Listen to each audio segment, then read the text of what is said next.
Welcome to Your Path to Nonprofit Leadership, the weekly podcast that features the very best in career development in the nonprofit sector. I'm your host, Patton McDowell, and delighted to share a milestone episode with you today. It's number 200 on our journey together discussing all things nonprofit leadership. I'd like to offer a special thanks to every guest who has helped us get this far and shared their wisdom with me and with you, the listener.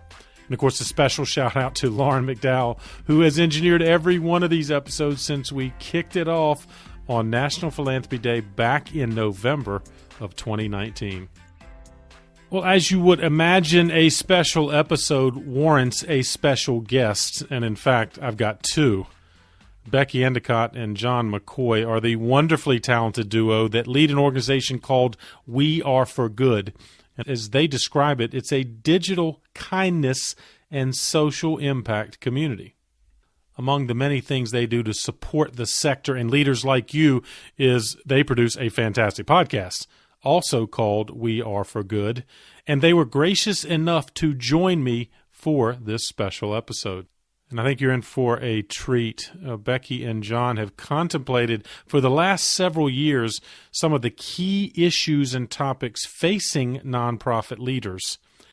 And that's exactly what we discuss as we dive right into some of the headlines from their 2023 list.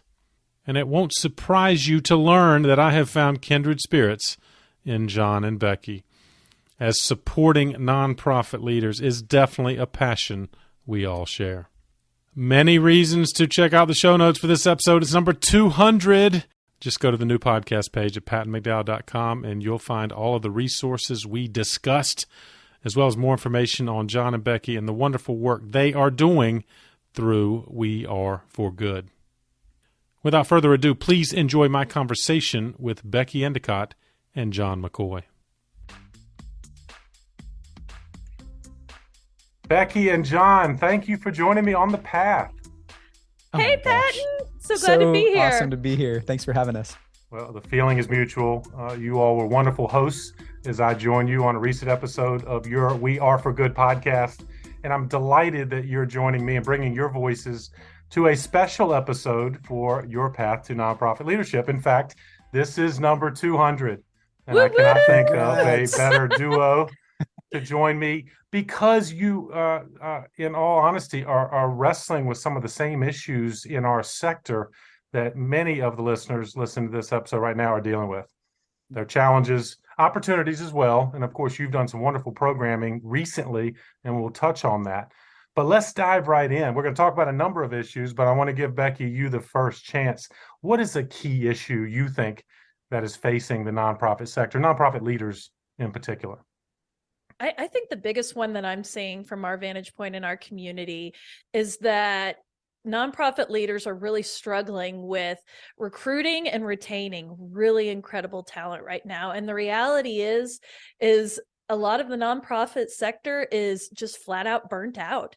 It's going through a lot of compassion fatigue. We're seeing early signs of mental health fatigue that's coming into our organizations. And we're finding that people really want to change in the way that they work and the way that they are reimagining how they walk through their career.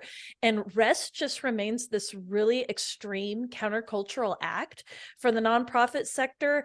And I think we just have to get serious about it. We have to build spaces of psychological safety where our staff can come in and tell us really hard things and know that it's going to be okay, that their jobs are going to be safe, that their time off is going to be honored. So I think really getting real about Gen Z, really specifically, and really millennials, and what their expectations are in the nonprofit sector, how they want to pour into work that really motivates them, is going to be the biggest challenge that we're seeing right now.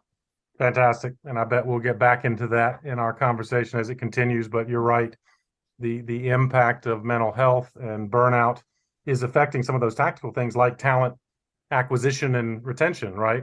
Indeed. And it's affecting the hiring practices and all that. So hold that thought, as I'm sure we may come back to it, but I think it's absolutely a trend. Jon, same question. Is there a trend or issue that you think is one that we ought to start with? Yeah, I mean, this one is really close to our heart, but it comes up in our community all the time that it's just such a moment in time that we have to pour into ourselves because the world looks fundamentally so different than it did just a few years ago, even when we started We Are for Good as a podcast. And the evolution, learning to lean into the evolution and accepting, embracing, and growing through it is like where so much opportunity lies. And I think I'm seeing this, the evolved leader that's making the investment, that's creating the psychological safe place to not know the answer, but to show up in humility to figure things out together. Those are the ones that are moving so much faster. They're not seeing the walls that have really held our sector back. And they're going to be here to be the next generation that's really going to usher in massive change. And so, this idea of growth and learning, which means investing budget, investing time, and leading from that place as leaders, being the modeling of that kind of environment for your team to live in, I think is a huge opportunity and something we feel really passionate about. Really, the reason we jumped to even do what we do. Well, that's going to be a perfect segue because I'm going to ask you about that. But thanks for the encouragement, frankly, to the sector. I'm giving myself a softball. Okay. Yeah, exactly. Well, hey, that's okay. Yeah, we can play the host game throughout this entire trio here, right? But seriously, the encouragement, I think, for nonprofit leaders to consider that, as well as those aspiring to move into leadership, which I'm sure we have some listening right now that are looking for ideas that can improve their leadership path. Well, Jon, let me stay with you. Speaking of the We Are for Good podcast, that is within the origin story, I know, for the two of you. But for those that don't know, what is We Are for Good? Because I think it is indeed more than just a podcast. Yeah, I mean, thank you for that. And I'll thread a little bit of our story into this too, because for some context, I was a graphic design major at Oklahoma State University, about to leave with my degree. And I'm walking through the art building and I see this 8.5 by 11 flyer that says intern wanted at the OSU Foundation. And I was like this, heart wired, kind of mission wired kind of kid. And I was like, man, to do design for a nonprofit, like this could be my dream job. And you got to talk about how ugly it is, though. Oh, yeah, it was really ugly. It wasn't impressive. I remember your heart was truly in it, though. Thinking at a minimum, I will go make them a new flyer. Even if I don't get the job, it'll attract maybe some different people. So I walk into that interview and there is sitting Becky Endicott. And I mean, flash forward all these years later, not only did we become fast friends just because we believed in the power of philanthropy, it was just like a formative time of our life. I mean, we were both really young and really optimistic for what the world of philanthropy held. And in that time, OSU, Becky hired me on. I ultimately graduated and got full-time job on the team there as a designer, basically on team. Becky led marketing. And we were given this massive budget to launch what would be $1 billion fundraising campaign. And we are new grads, Becky's in her second job, but just a few years past college. And here we are as just kind of starry-eyed dreamers thinking this is how philanthropy works, that you have these $100 million commitments and you've got these massive infrastructures happening. And it was a crazy place to grow up in philanthropy because we saw the power of what it could do, how it was transforming our campus and through scholarships and all these cool things that were happening. And then something happened. We did that and it was a really, really fun few years, but we decided to move. We're married to different people. Let's just be clear, because it sounds like everybody thinks we're married. I know, you're a couple, right? You're a work couple. I'm giving him a noogie on his head. Yes, I'm his older sister. Mm-hmm. So we collectively decided, let's go chase this next thing, because a friend was coming to Oklahoma City and was taking over this healthcare foundation. And it just seemed like a new challenge, and we could come in as, to help build something. And what we didn't know is we walked into a place that was actively getting sued by Garth Brooks. Like, this was getting drugged through the media, getting drug in the community.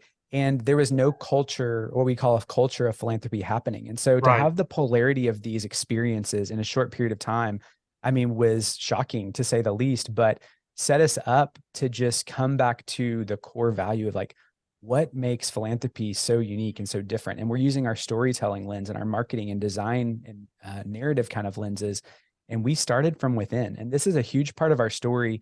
And I don't want to undersell this, because we kind of grew in our belief in what philanthropy can do at a community level, because we started from just a base of nothing there, and I don't want to overpaint the picture, but it truly was hard to figure out, where do you even go if you don't have supporters in the community? And we said, we need to start from within and really build believers at those closest to our mission. So we built this categorically different employee giving campaign around the tenets of everybody matters. dollar doesn't matter. It's about participation. It's about finding your passion. It's about telling your story. It's about everybody has a part of the story. And what happened was just kind of this thing that happened in front of us was this movement. And it grew to, not only just like the city's largest employee campaign, but later the states, later the regions. And it was raising nearly $1 million from employees giving like $5 a paycheck because they believed in what philanthropy was doing, and that I would say was our next piece of our story that we're like, man, this is the sweet spot. We've seen major philanthropy, but now we've experienced like grassroots philanthropy. Nice. And there is just values that we learned in that experience that have taught us and given us principles that we wanted to share with the world. And we thought we were going to be campaign consultants, with having a successful employee campaign. Who likes employee campaigns? That's a very geeky thing to like us. Really like. Yeah, just us. Right. We're like, maybe we're the employee giving people. And we started to like put together this idea that we're going to be consultants. And Becky and I were having lunch one day. We were landing clients about to like jump to go be consultants. And we're like, okay, we both have young kids. Why are we signing up to like leave them to go consult? And get on the road is not fun, right? It didn't make sense. And so I'll say this is where, the growth mindset really comes in, that we knew the passion we had, we knew the values we stood for, but we went back to the drawing board of how we were going to deliver it. And this idea of We Are for Good came about, that it's like, the way people are learning is rapidly changing. And the way that I was learning as an entrepreneur was through podcasts and through reading and through connecting and following people on social media. And we're like, there's a space for this in nonprofit, that we could move so much faster if we didn't have to go to a hotel conference room to learn the best practices. But what if we could just do that while we're washing the dishes, or do it, on our own time walking around the neighborhood? And this idea of creating this podcast just came into focus, but we didn't want to do it alone. We wanted it to be surrounded in community and all the principles we learned kind of through our journey. It's fantastic. And the core values still shine through, as evidenced by the wonderful content you all producing, not just in audio form, but in other formats through your community. So Becky, similar question. Jon articulated beautifully how this partnership came together, but did you have experiences prior to this too that have kind of influenced the way you approach your leadership now? I mean, let's be honest. Jon had to cultivate me for 3 years to even get me to agree to do this podcast, because I think, scarcity mindset is something inadvertently that we have in nonprofit. We're used to working on the margins. We're used to doing more with less. We're used to not having anything extra, in our budgets. And so I didn't really see myself as being somebody who had all of this knowledge or influence. And really, when Jon was like, let's just share what we know and let's gather as many friends as we possibly can. And so our business plan for the first year was literally make as much free content as possible and make as many friends as we can and ask for nothing. Nothing wrong with that. And so I think just coming into it with an abundance mindset like that has changed and it reshaped me a little bit as a leader, because it's really about stepping into your own power. And I didn't know that I had a voice to speak into these things. I just knew that I'd had 20 years of experience working in the field and looking at Jon at least 200 times and going, why are we doing it this way? Like, this makes no sense. And could we do it a different way? And could we bring a lot of people in with us? I'm glad you brought core values in, because that was literally where we started with our company, with the first core value of everyone matters is our first core value. And our last one is community is everything. And so everything that falls in between there, from playing the long game or building believers rather than donors, because we think believers are much more powerful and strong than simply a donor, that has really formed We Are for Good. And it's become this movement where it's taken off on a life of its own. I think Jon and I are shocked every dang day that it's still here. And it's a movement in humility, and it's a movement in joy, and it's a rejection of the cynicism of the world and of this small thinking. And it's really about taking that idealistic, we call ourselves ridiculous idealists, taking that idealistic perspective that we all had when we were kids or when we came into this journey of nonprofit, saying, I am going to change the world, and figuring out how to freaking change the world together, because we're in lockstep with each other, and because we're all checking our ego at the door, and because we're failing forward, rather than failing. Yes. And so we're trusting in each other to try things that are innovative and different. And guess what? We're loving and encouraging each other along the way, because this work is hard and it feels a lot better to be in community with it. Love that. All three of us spent time in higher ed.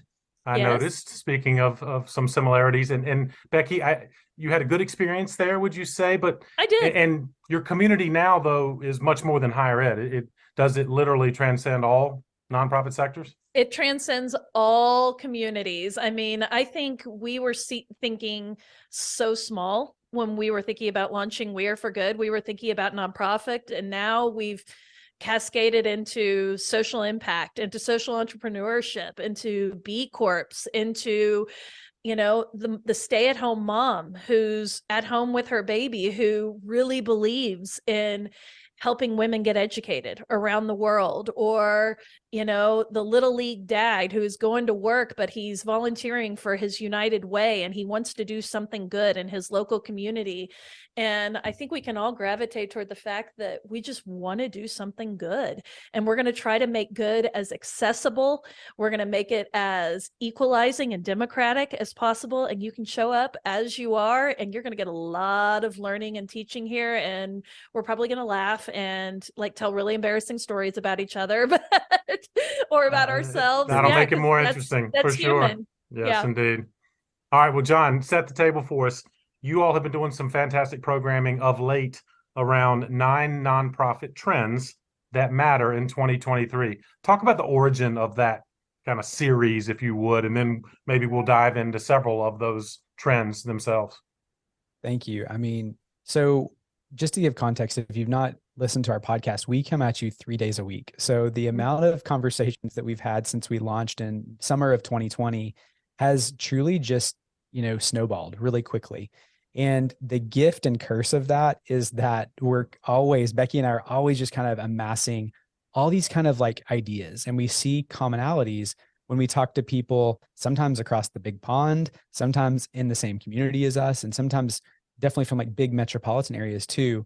And we call it almost like an eyebrow quirk moment, when it's these people that don't know each other, that aren't following necessarily some playbook, but in practice, they are doing things that are the same, and they're disruptive, and they're meeting the moment. And those are the things that we literally just start an old Google Doc. So if you don't have a running Google Doc, I would encourage you this. I have one for my favorite best quote. tool for everything, right? There you go. But just when you see those things, we started to write them down. And this is now the second year that we've released a list around this. But to us, it's almost like this gift back to say, hey, we have this really unique perch.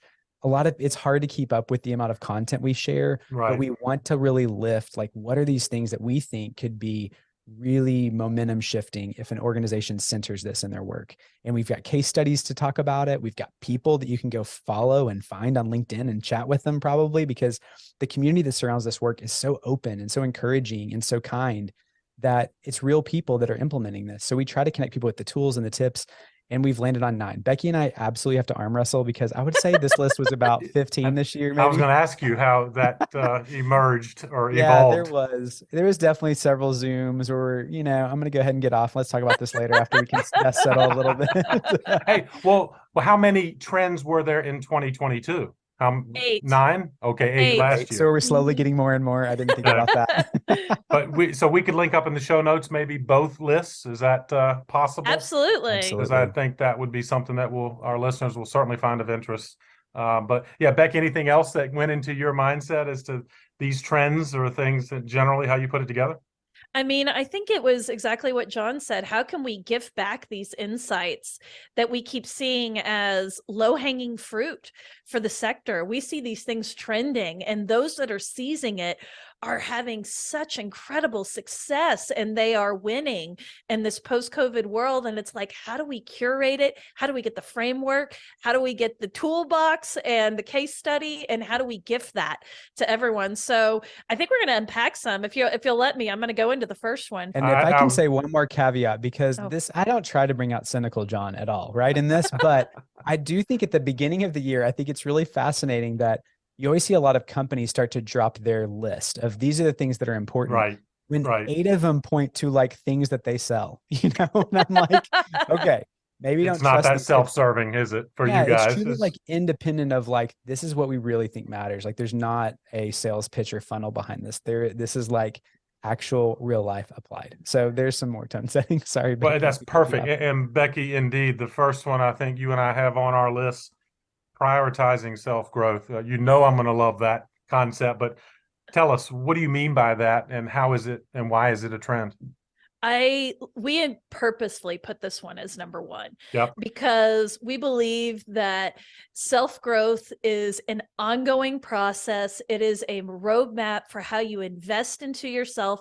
And we think it's antithetical to nonprofit. I mean, how many of us have looked longingly at a class, at a training, at a certification, and knowing that it's probably going to get value engineered right out of our budget when it comes time for really making heavy cuts? And we're First saying, thing to go, right? Really? And we're saying, okay, rather than professional development be the first thing to go, what if it was the first thing put in? What if we actually put some intentional training around how we're going to grow as an individual and as a team this year? And we just really think that if you can start with creating space of intention for yourself, it's going to align your habits and your actions around what you want to accomplish professionally and honestly personally for yourself. And so it's also about advocating for yourself. And if, let's say, we have a lot of people within our and small nonprofits in our community, and they're saying, look, we just don't have the funding for me to go this year. And we said, okay, what about this? What about if you went to your boss and said, I'm really interested in getting X amount of training for this very specific thing that I would like for us to implement in the organization this year. And if they don't have any budget, guess what? You come with a plan and you say, this one's free. Here's a list of podcasts I'm going to dive into here. Here's some books I'm going to check out. Here are thought leaders that I'm following on LinkedIn. If I come back and make a case to you about how I can learn this for free, can I get some more investment in the next year if I can get this program up and going? And I have been shocked at the way our community has responded to this one with saying things like, I didn't know I was worthy of a professional development plan in this business. And every single person needs to have a plan for your own self-growth. And that may be growing as an individual within your job. It may be resting. It may be learning a new skill. I mean, we saw a lot of this in COVID with people like bringing skills back. Bring in stuff that makes you consume joy, because if you consume more joy, then you're going to be able to pour into your job, into your people, into your community so much more easily. Love that. And we have to be proactive, right? I often say to folks I'm working with, you can't wait for your organization necessarily to do it. And as you said earlier, Becky, sadly, some of our bosses out there listening aren't putting professional development and career development up front. And for whatever reason, maybe the budget's the excuse. But I'm glad you're encouraging folks to take charge of their own plans and their self-growth. All right, follow-up question to both of you. Give me an example of something you're doing, because I know you practice what you preach. What are you two working on to get better in your profession or your work? Okay, this is a really super dorky example, Patton, but I bought this copywriting course because for a long time, a lot of our work, and not just how we show up online, but just how we talk about value and things, comes down to the words that we are putting on a screen. And this is one of those things, I don't think Chat GTP is going to just disrupt everything, because how do you thread what you're saying with empathy and creativity and the things that a bot can't produce? And so I invested in the Copy Cure. It's a really expensive copywriting course. Wow. But I just saw the value in it. And it's like, it's helping me reshape how we show up online. And so that's the same thing as like, I would have never said I'm a writer. We didn't go into my full story, but I always was wired with, I'm a designer. What's my contribution here? And I'm realizing, no, that's your secret sauce. Like, figure out what is your unique angle, But then you can start to add in these things, as you figure out where you're at. Like, I'm at a place now that I want to be a really great writer. So I'm investing in that in this year. So that's one example. I'm so proud of you. Me too. Oh, Becky, We what can are you link it working up. on? I'll give you an affiliate link. I'm just kidding. Yeah, exactly. Don't forget to add that in, slide that in, right? All right, Becky, what are you working on? I'm going to therapy every week with my therapist. So I know some people may think that's a strange thing for self-growth, but it's honestly to have 1 hour a week. And you can ask Jon, like, I don't take any meetings. I don't take any calls. No one's allowed to book over that time. But I'm a working mom and I need to get grounded in what I'm struggling with for the week, things I need to release. I need to do some self realization and actualization. I like to check in on myself as self-awareness. I had a mental breakdown in 2019. So part of my prioritizing my own self-growth is finding that rest and that calm and that peace within. And it's honestly my favorite week or hour of the entire week is my time with my therapist. Thanks for sharing, Becky. I think You're we all welcome. would agree that mental health has hopefully gotten more recognition for the issues that it certainly creates. And so thank you for being an advocate of that kind of self-help for sure. Oh, my joy. All right, Jon, let's go to another one. Another of your 9 trends you described as community is core. What does that mean and why is it a trend? Yeah, I mean, it's a trend because community is everything. That's a core value of We Are for Good. And you've probably heard it threaded through our story. And I think that there's multiple lenses with this. And what we're not talking about, although I think it's really important, is centering community in our work. Obviously, making sure that the impact that we're creating is in touch with the community you're actually serving, finding solutions, talking to the very people on the front lines.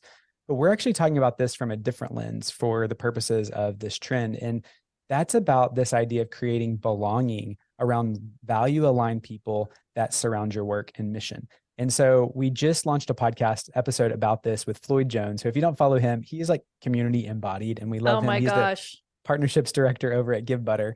He brought, this really impactful thing to us when he said, we're living in such a dichotomy that, we're the most connected time in history, but we're also the most isolated time in history in so many ways. And what we're finding is that organizations that are centering community as part of their strategy of just how they engage people and how they create places for people to find like-minded people, they're moving really fast. And an example of this would be the FarmLink project. It's just one of many, but they're a Gen Z startup nonprofit that are already outraising many of our organizations that have been around for decades because they don't see the walls. They find people that are like-minded and plug them into jobs that can help advance their network, which is just trying to get food from waste to actually like food banks. And they've figured out kind of the mission delivery of that piece. But everything that they do is through this lens of like engaging people and surrounding people in their work. And by doing that, it's allowing them to move faster. And so sometimes this could be like a dedicated community. Maybe it's a monthly giving program that has a community. We love following Charity Water. I mean, obviously they're always lauded as a lot of examples, but I think if you really break down what's below the surface of their monthly giving program that brings what, Becky, like 60 million a year in $30 a month gifts. The below the surface of that is it's baked in community. This is called the Spring, and the members know that they're part of the Spring and they know other Spring members and they meet up and they see each other on Zoom. And it's like, there's a community component, and that also locks people in tighter to the mission. As people find connection, they see it as part of their identity, and it just adds more fuel to the fire because we talked about that we don't want to just build donors. We want to build believers. And so part of that is equipping people to know how to talk about you and how to bring it up. And whenever people identify with a community, that puts that into a very organic part of your DNA and how you show up. And so community is core. And we even see the business world doing this and how they're crowdsourcing ideas before they go to market with it because they want to make sure it's in touch with the actual buyer. So community as core is something that we can look at a lens, and no matter what aspect that we're doing, whether it's in-person community or whether it could be digital, is absolutely something that every organization could link into. I guess the dark side of that, though, is there are a lot of nonprofit organizations that aren't creating that community. Is in other words, this trend is also in response to some of the things you're not seeing. Is that fair? Yeah, I'll even give an example to that. When we were at our healthcare organization, I remember they were trying to get a blog up for the community. And I remember we were sitting in a meeting and the VP of that group was saying, oh, but we'd have to see what they were posting first, and then we'd have to edit it. And if there's any negative comments, we have to get rid of those. And I mean, saying all the things that are very antithetical to community. And it's really about just getting nonprofit to let go of that control a little bit. And the beauty of what happens when you let go is that this other narrative comes into play. Somebody tells you how your mission has affected them in their life, why they're so passionate about it. And we want that. We want their unique voice. We want that unique network. We want that unique story and lived experience, because it adds color and it gives credence in an area where we can't get into that network, but that person has that experience. And so it's really about, if you believe in community, it's about, can you let that go a little bit and let interpretation come in and let people tell you why they find you and your mission so important and so special. And P.S., as your resident marketers, you will have content for days that you won't even have to Best write. kind of content. Authentic Yes, content, yeah. But we have to release our insecurities, don't we, of control? And I would say a lot of the historic leadership trends are, that Becky, that scares me if I'm going to open it up to the community. But you would suggest it's the way to go. You're going to say it either 100%. way. So, it's going to add to your ability to actually know that and be able to respond or to allow it, the air to breathe. But I mean, that is of the moment. You look at like Google ratings, you look at Reddit, you look at all these platforms where it's not going to stop people from talking if you don't create the space. But if you open it up, I mean, how much more of an inclusive place and gives you lens to what people are really thinking and talking about. So it's a tough one, but it's also like kind of everything, especially as we're like moving into this new era that we've been moving into for a while. But by staying in front of it like that, or opening ourselves to that dialogue, we can likely stay in front of it. As you said, Jon, if we try to ignore it, it's going to happen somewhere else, right? The conversation or the community is going to exist probably in a more negative fashion. Yeah, indeed. And I really think like this idea of like innovation, Gabe Cooper wrote about it in his book about responsive fundraising, but I just love that there's this idea of you can actually eliminate risk the more that you're like listening and learning from the community around your work, because you're going to have a better sense of like, what's that case for support that's really going to land? What's that project that people actually want to see, or where do you show up? And so for the risk averse, you have to understand that this is actually helping you mitigate some of that by just having a better pulse of what people are thinking through. And so it's something we feel really passionate about, but it is scary, especially we live in the public eye at every moment. And so your Enneagram 9 peacemaker gets very stressed about that too. So it's hard to take criticism, because you're right. If you open up to the community, you may not hear all compliments, but ultimately it is the way to go. And I'm glad you're lifting that up and certainly encouraging our listeners to consider that. Becky, I'm gonna come back to you because you have become our self-help guru of this episode already. Another trend that I know you can speak to, and Jon as well, but normalizing rest. Yes. Why did you come to that conclusion as a key trend to talk about? Well, we came to it because I was the poster child for doing it wrong, I would think, in nonprofits. So for anybody out there, if this sounds familiar to you, you're working 8 to 9 hours a day, you're coming home, you're taking care of kids, you're taking care of the house, you're taking care of all your relationships, but are you also checking your email in between cooking dinner and trying to pack lunches? And even though I'm home, I'm going to grab that call, I'm going to get on that call, even though I was supposed to, that proposal is going to be due this week, I'm not going to sleep well if I don't look at it tonight. And you can just see how these things sort of cascade over. Yeah. And we realized that rest is self-care and it's a human right. And you don't owe anyone an explanation about needing rest. And so we really wanted to pour into this concept of, we have got to be leading the conversation around well-being, mental health, and self-care within our organization. And if you're a nonprofit leader, I'm specifically speaking to you, because this is not only holding our sector back, it's burning our people out. And you simply cannot pour from an empty cup. And even worse, I think leaders are modeling some of the behaviors that organizations are trying to eradicate right now, in terms of burnout, in terms of compassion fatigue. So it's really about, we wanted to create some framework and some conversation around knowing your limits, recognizing rest and impact are not opposites. They're interdependent. We have to rest to be able to chase that impact, and vice versa. We need to make it equitable. I talked about consuming what brings you joy and focus on consuming content that makes you feel good, that makes you want to get out and go do something good in this lifetime or for yourself. It's about saying no and setting boundaries, and saying no is just one of these underrated forms of self-care. And just by saying no doesn't mean you're never going to do it. It just means sometimes that you're not doing it right now. So if somebody's looking for a really interesting case study, there's an incredible organization called New Profit, and they're led by an amazing leader, woman named Tulane Montgomery. And they actually did, last fall, during a very busy programming and fundraising season, they cleared their calendars, they switched all of their out-of-office responders, and they took the entire week off, gave everybody a company-wide break. Nice. And I'm happy to share the link with you, but they documented how they all built that together. They built it from the lowest level employee all the way to the highest level employee, so there wasn't this undue burden of somebody actually having to take calls. And what it did to their organization to reset is really a testament to what rest can do. So, and we've curated playlists around this. We're going to have a big Friday episode coming in March that we'd love your listeners to listen to, but it's mostly taking back that control, that you have the ability to be still. You have the ability to rest your body, your mind, and your soul.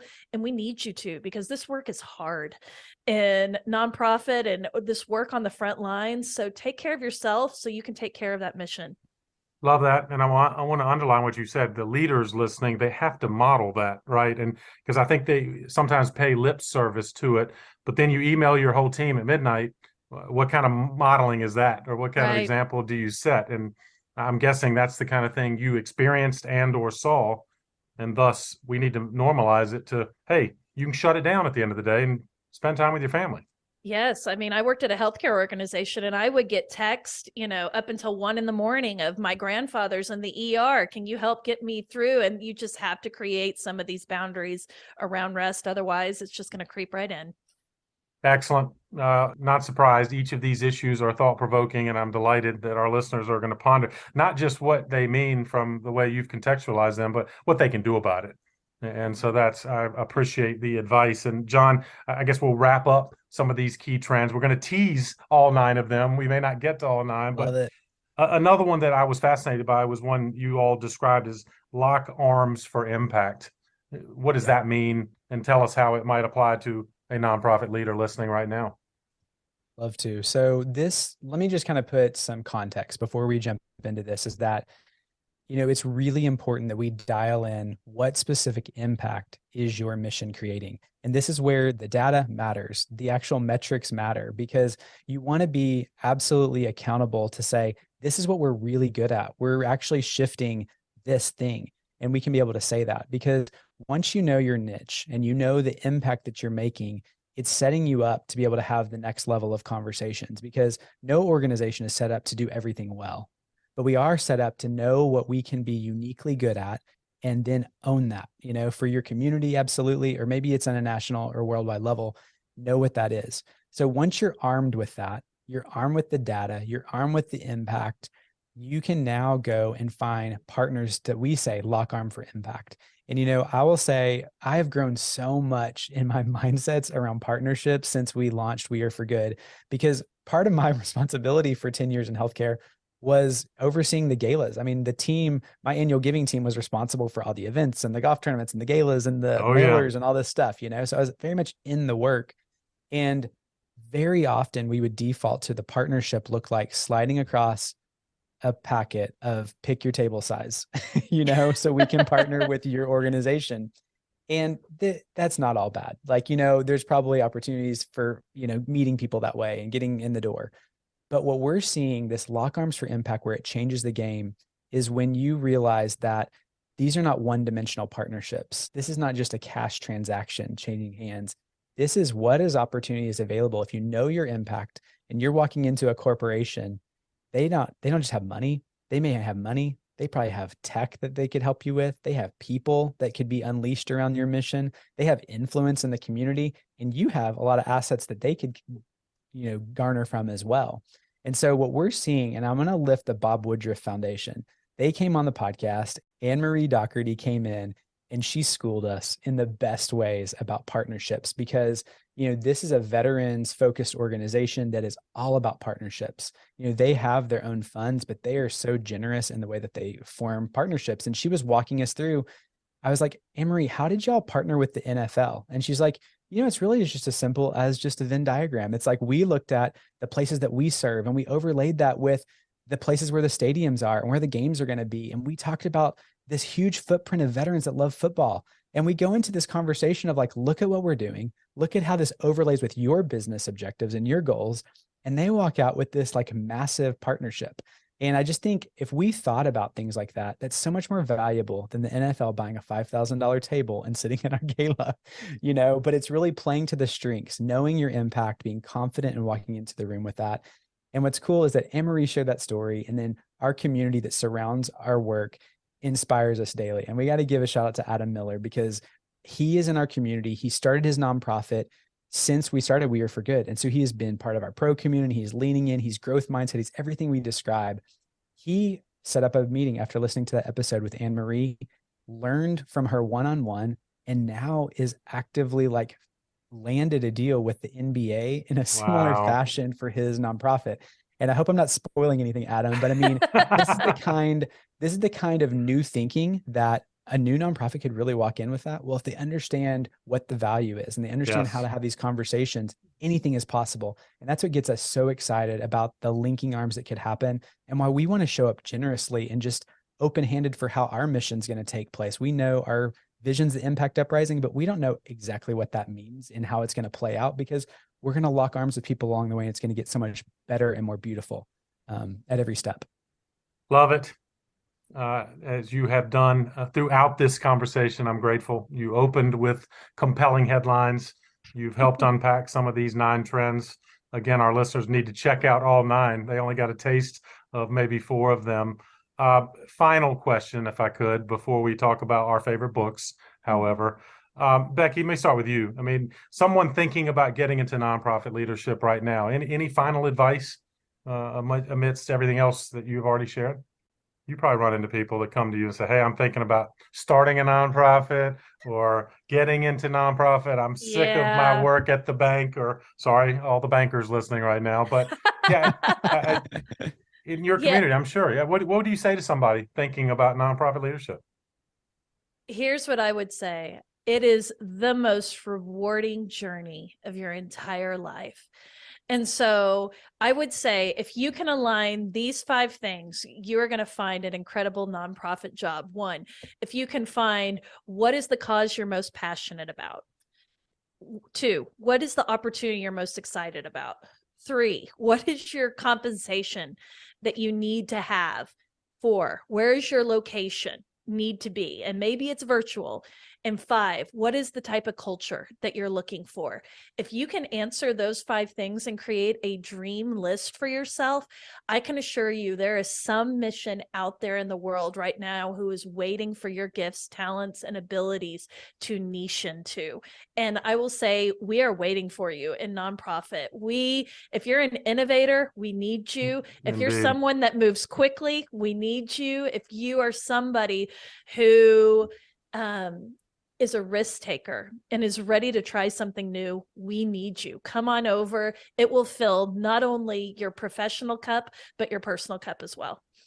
Beautiful. Gosh. What a wonderful invitation. Fair. I have to follow that. I know. Sorry, John. I'm gonna give you a shot at that. But yours is gonna be great, John. Becky, and Becky, just to lift that up, I love that because I think a lot of people struggle with the overwhelmingness of where am I going, career wise, and you broke down. I would say I call it a vision framework. You broke it down into, hey, here are the questions you can ask yourself and run with those answers. And indeed, we need you in the community. So, John, same question. You probably run into people a lot that are pondering either getting into the field or advancing in the field. Any final advice you might offer? I mean, what feels overwhelming in my heart right now is like, please come. Like, we need your creativity. We need your heart. in this space. And I shared a little bit that as a designer, I think it took a while to find my footing because I never felt like a fundraiser, but then all of a sudden I'm leading a fundraising team. But so many of us have fallen into this work, and that expression gets almost trite. But I think understand your superpowers, because my superpower of being a designer as a fundraiser did give me an edge. And each of us can have our own edge as we understand what is our unique gifting and talent. But I can wholeheartedly assure you that you are needed in the Impact Uprising. Like if you feel ever so slight of a nudge, like this is an incredibly fulfilling place to pour your work and heart into, and you will get tenfold out of it, even if it's not in monetary money, but I hope that helps too. But I hope that grows too. We need to do better in the sector. Yeah, we need to do better there, don't we? Yeah, but it's just an incredible place. And so I just think no matter your background, no matter your talents, like you are needed. So just like lean into that as your superpower. Thanks for the encouragement, Jon. As you and Becky have done wonderfully throughout this conversation. Encouragement, takeaways, ideas. And that's exactly what I was hoping would be part of this conversation. Aww. If I can ask a parting gift of both of you, Becky, you first. As you know, I've asked every guest since the first of our 200 episodes. 200. Yeah, fired up about it. So, Becky, a book that's been meaningful to you that you would share with our listeners. Well, I'm a big fan of fictional reading, but I'm actually going to share a nonfiction today. If you have not read The Generosity Crisis by Nathan Chappell, Brian Crimmins, and Michael Ashley, I go buy it immediately. Love it. Because I read this book and I realized that we are completely in a market that is rife for connection.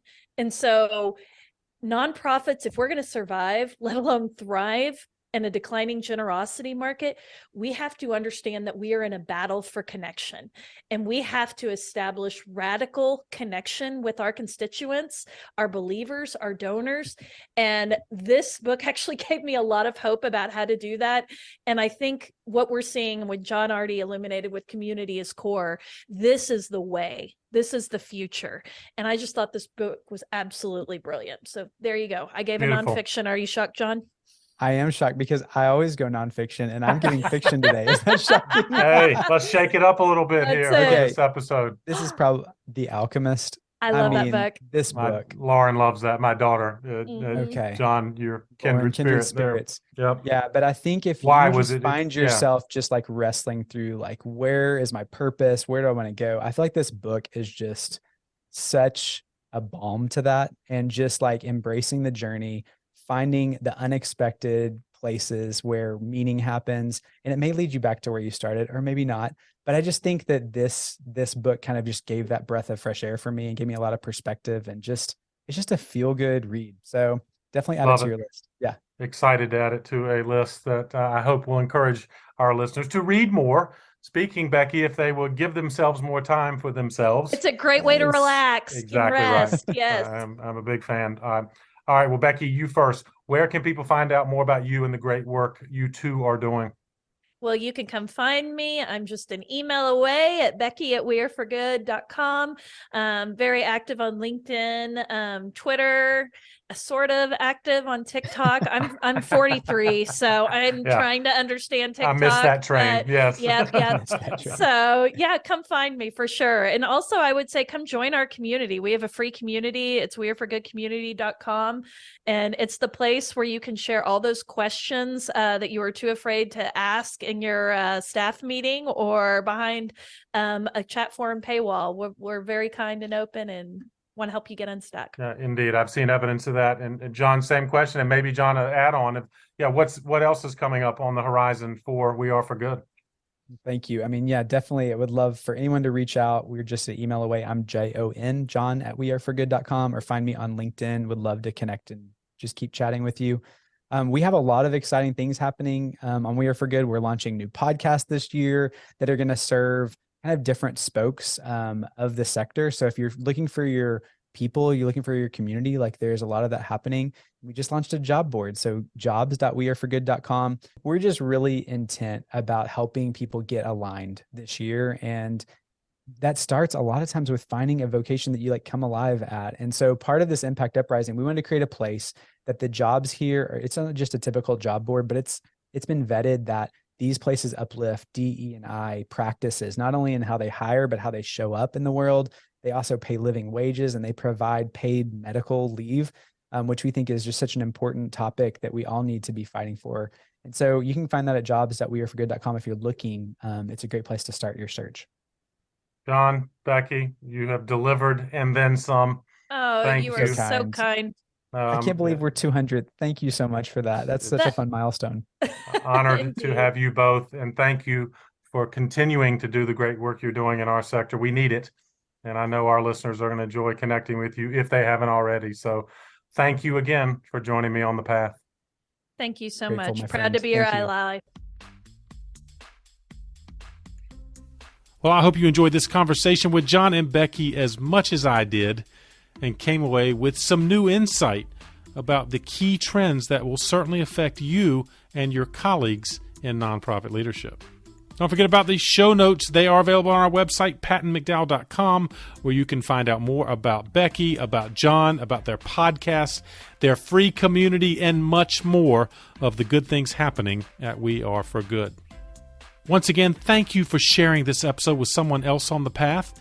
And if you haven't already, you can subscribe to this podcast. Just go to pattonmcdowell.com and you'll see the follow button. And by clicking that, you will not miss any of our weekly episodes. They come out every Thursday. And of course, if you liked this special 200th episode, click on the episodes button and you can go back through our entire library, scrolling through thumbnails of some of our most popular episodes, as well as searching by topic or guest name. Thanks as always for what you're doing in the nonprofit sector, especially right now, and keep up the good work for causes that are most meaningful to you. I'll keep bringing you content that can help you do it even better. Have a great week, and I'll see you next time on The Path.